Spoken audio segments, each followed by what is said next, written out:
दोस्तों, हमारे पिछले वीडियो में हमने जाना था कि कैसे महारथी कर्ण हस्तिनापुर की रंगभूमि में आते हैं और अपना कौशल दिखाते हैं तथा कैसे उनकी दुर्योधन से मित्रता होती है और अर्जुन से युद्ध के लिए बहस होती है। तो अब हम जानने वाले हैं कि इसके आगे क्या होता है। अगर आपने अब तक इस वीडियो का पहला पार्ट नहीं देखा तो उसका लिंक मैं आई बटन पर दे दूंगा, आप वहां से जाकर इसका पहला पार्ट देख सकते हो। तो चलिए शुरू करते हैं। जब अर्जुन ने कर्ण को जान से मार देने की धमकी दी तो कर्ण ने भी अर्जुन को चुनौती दी और कहा कि अर्जुन, यदि तुम्हारे अंदर साहस है तो युद्ध करो, मैं आज तुम्हारे गुरु के सामने ही तुम्हारा सिर धड़ से अलग कर दूंगा।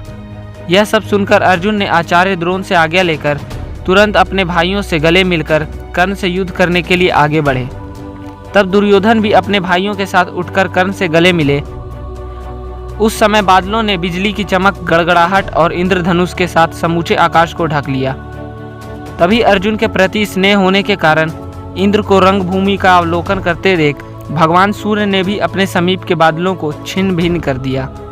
उस समय अर्जुन मेघ की छाया में छिपे हुए दिखाई देने लगे और सूर्यपुत्र कर्ण भी सूर्य के तेज से प्रकाशित होते दिखने लगे।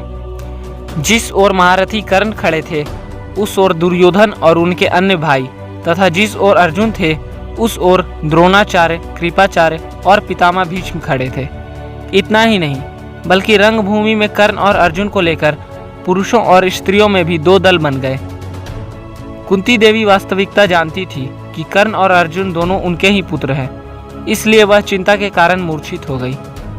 कर्ण और अर्जुन दोनों को विशाल धनुष उठाए देख कृपाचार्य ने कहा, कर्ण, ये कुंती देवी के सबसे छोटे पुत्र है जिनका नाम अर्जुन है, जो कुरु वंश के रत्न हैं। इसी प्रकार तुम भी अपने माता पिता तथा कुल का परिचय दो।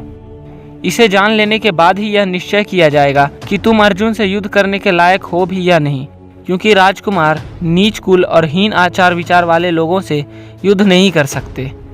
कृपाचार्य के इतना कहने पर ही कर्ण का मुख लज्जा से नीचे झुक गया। जैसे वर्षा के पानी से भीगकर कमल मुरझा जाता है, उसी प्रकार कर्ण का मुंह भी शर्म से झुक गया। तभी दुर्योधन ने कहा, आचार्य, शास्त्रीय सिद्धांत के अनुसार राजाओं की 3 योनियां होती है। ऊंचे कुल में जन्म लेने वाला पुरुष शूरवीर होता है, अतः शूरवीर होने के कारण कर्ण भी राजा ही है। यदि फिर भी ये अर्जुन किसी राजा के साथ ही युद्ध करना चाहता है तो मैं इसी समय कर्ण को अंग देश का राजा बनाता हूँ। उसके बाद दुर्योधन ने महाराज धृतराष्ट्र और पितामह भीष्म की आज्ञा लेकर महाबली एवं महारथी कर्ण को सोने के सिंहासन पर बिठाकर ब्राह्मणों के द्वारा उसका राज्य अभिषेक करवाया। उसके बाद कर्ण ने दुर्योधन से कहा, आपने जो मुझे यह राज्य प्रदान किया है, इसके बदले में मैं आपको क्या भेंट दूं? यह सुनकर दुर्योधन ने कहा, कर्ण, मैं तुम्हारे साथ ऐसी मित्रता चाहता हूँ जिसका कभी अंत ना हो। दुर्योधन के इतना कहने पर कर्ण ने उसके साथ मैत्री कर ली।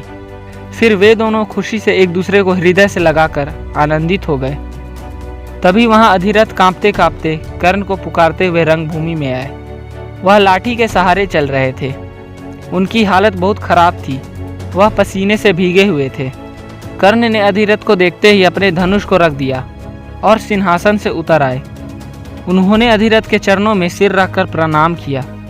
अधिरथ ने अपने दोनों पैरों को कपड़े से छिपा लिया और बेटा बेटा पुकारते हुए अपने आप को कृतार्थ समझा। उन्होंने कर्ण के मस्तक को चूमा और उन्हें आंसुओं से पुनः अभिषिक्त कर दिया। तभी अधिरथ को देखकर महाबली भीमसेन समझ गए कि कर्ण सूत पुत्र है।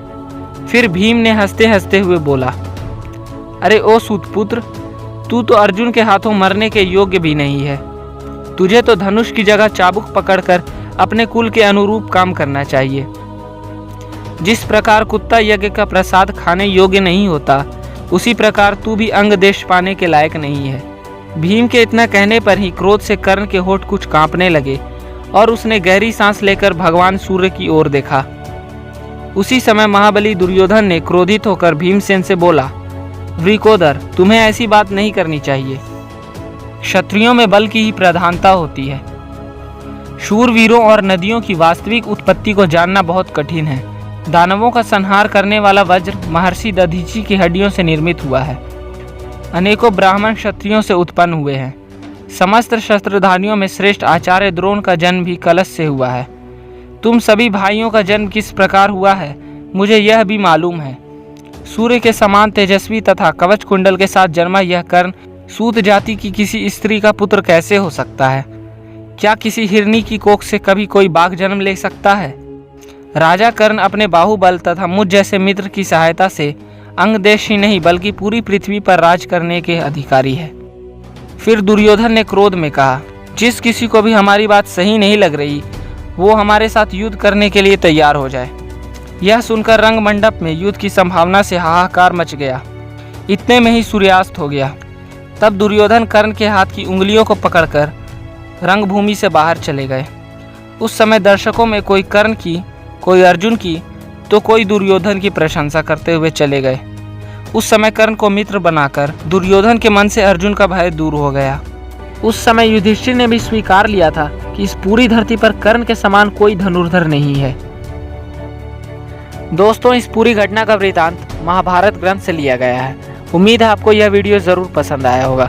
ऐसी ही और इंटरेस्टिंग वीडियोस के लिए हमारे चैनल को सब्सक्राइब करें, इस वीडियो को लाइक ज़रूर करें और ज़्यादा से ज़्यादा शेयर करें।